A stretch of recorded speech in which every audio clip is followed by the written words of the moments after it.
Hello, today we're going to unbox the 10WeRun M9 Bluetooth smartwatch. Let's quickly see what other information is there in this box.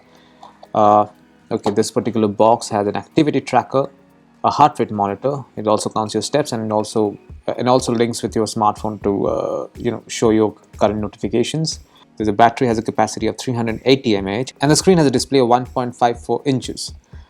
This device is also supported by Bluetooth 4.0, and that's about it. Let's take a look at what's inside. There you go. This is the smartwatch right here, and let's keep this over here.